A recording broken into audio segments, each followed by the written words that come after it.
Hi guys, welcome back to my third, nope, this is not my third. Hi guys, welcome back to my fourth Cooking with Victoria episode. I haven't filmed one of these in a very long time, so I'm very excited to be filming it today. And I have a kind of fun and exciting recipe that I'm going to be doing today. As you can tell from the title, I'm going to be doing the viral TikTok feta bake pasta. I don't even have TikTok, but I have been seeing this pasta trending all over social media, and so many people say it's amazing and easy, and I'm all about that. This is my second pasta dish on my series, so I just love pasta. But I got this recipe from delish.com. I'll link it down below. So many people have different varieties of this recipe. Some people put meat in it, some people put like arugula or spinach. I was actually just looking at the recipe again today and realized that it called for a shallot,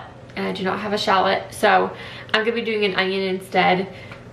That's also just kind of what I do. If you follow me and you've been following me for some time now, you know that with my recipes, I pretty much always switch something or change something and kind of just make it my own. So that's what we're gonna be making today, and I am very excited. Let me show you what you'll need. You will need an 8-ounce block of feta cheese, pasta of your choice. I am using fusilli today. Just because I like the spiral type noodles. It calls for 2 pints of tomatoes. I got the 24-ounce one, so it's a little bit less. Also, Tommy started eating some, so I have even less than 24 ounces. But this honestly looks like a ton of tomatoes anyways, so I think we're good. Some fresh basil. Again, it called for a shallot, but I am just using a small onion. You'll need some garlic. It does call for fresh thyme, but I'm just gonna be using some dried thyme. You're gonna need some olive oil, and this is optional, but you can zest a lemon. It's really not that many ingredients, very simple, but the cool part is baking the feta. I also forgot to mention that the recipe does call for hot pepper flakes. I personally don't like putting hot pepper flakes in my food. I've realized recently that spicy foods have really just been upsetting my stomach and have been giving me like really bad heartburn. So I'm gonna skip on the pepper flakes. Oven is preheated to 400 degrees, and I'm gonna start chopping my onion. Should be your shallot, but I have an onion. It does call for the shallot to be quartered, but I'm actually gonna do it like kind of thin slices almost, because it is a very tiny onion. Cut the onion in half, and then I'm just going to do little slices that way. I personally just love the like longer, thinner slices of onions, so that is what I am doing. And then it calls for 3 cloves of garlic smashed. So for my garlic, I'm actually just gonna do a couple rough chops.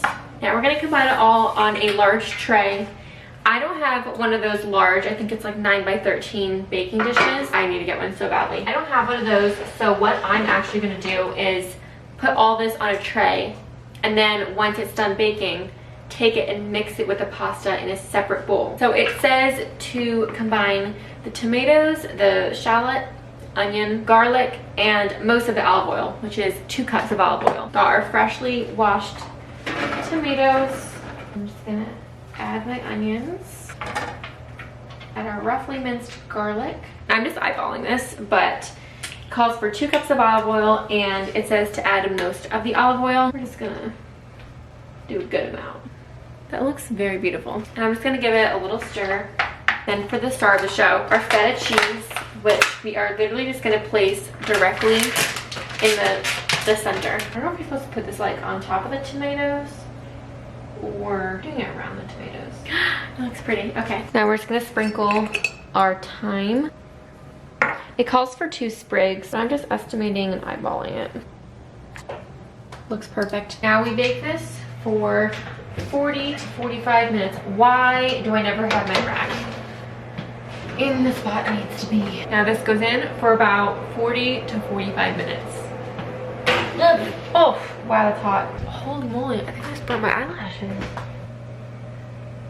My eyelashes literally just got destroyed. Now we can take a little break, little pause, clean up. I always say whenever I'm cooking, the thing that helps me the most to not feel like overwhelmed is cleaning up as I go. So whether that's just like, you know, wiping the countertops, or my hair tie is falling out. Have you guys seen my blue rubber band this whole time? Cleaning up as you go, doing the dishes as you go, so they're not like piled high by the time you're done with dinner or lunch. That is why I always like to clean up as I go, and especially if you're waiting for something this long, you might as well do it. We had a quick hair change because that hair scarf was just not working out. But anyways, the tomatoes have about 30 more minutes. While we wait, I'm gonna be chopping up my basil and then also gonna be zesting my lemon for the top. So I'm gonna save a few little sprigs for the top, you know, for it to look pretty. And you're just going to roll it up like that and then just slice, slice, slice.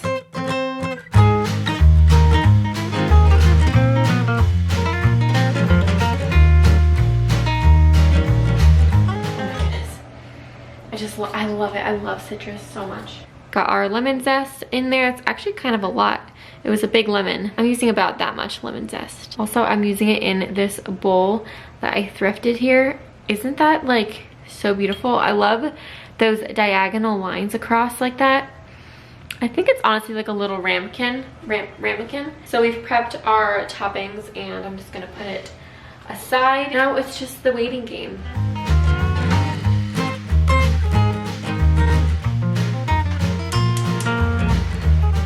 Take a peek at it. Gotta take a peek. Oh my.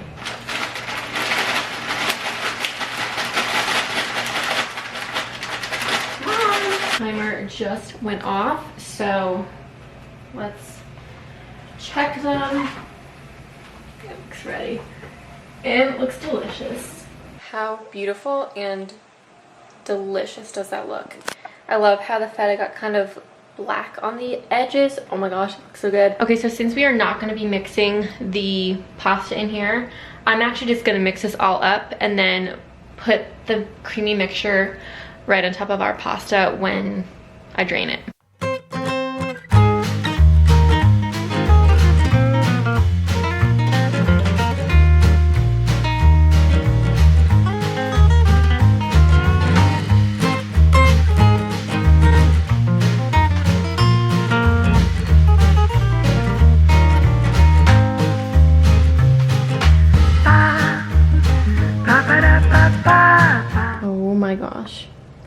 Now I just need to have a ton of friends over because this is so much pasta, but it looks so good.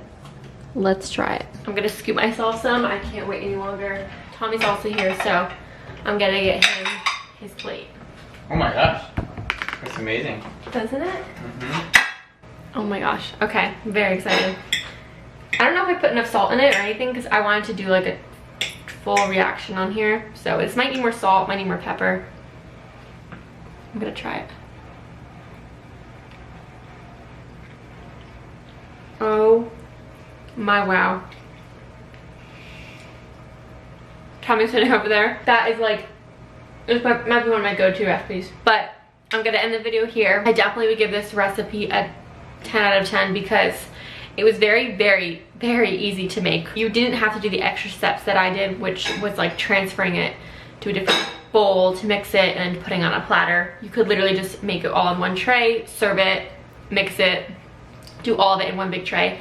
I just didn't have one, so that's why it took me like a few extra steps. So good. Very like feta Mediterranean taste, which if you love that, you're gonna love this recipe. I also love how I did the onions kind of more like long and stringy. It just tastes more delicious sometimes when they're like that. So love this recipe. I will definitely link the one that I followed down below. Highly recommend this recipe, guys. I really want to get back into filming more episodes for my Cooking Victoria series. So if you have any suggestions, definitely let me know down below and I will either try to make that recipe or just, I don't know, make something up. Hope you guys enjoyed. Don't forget to like this video, subscribe to my channel, comment, subscribe, like, subscribe.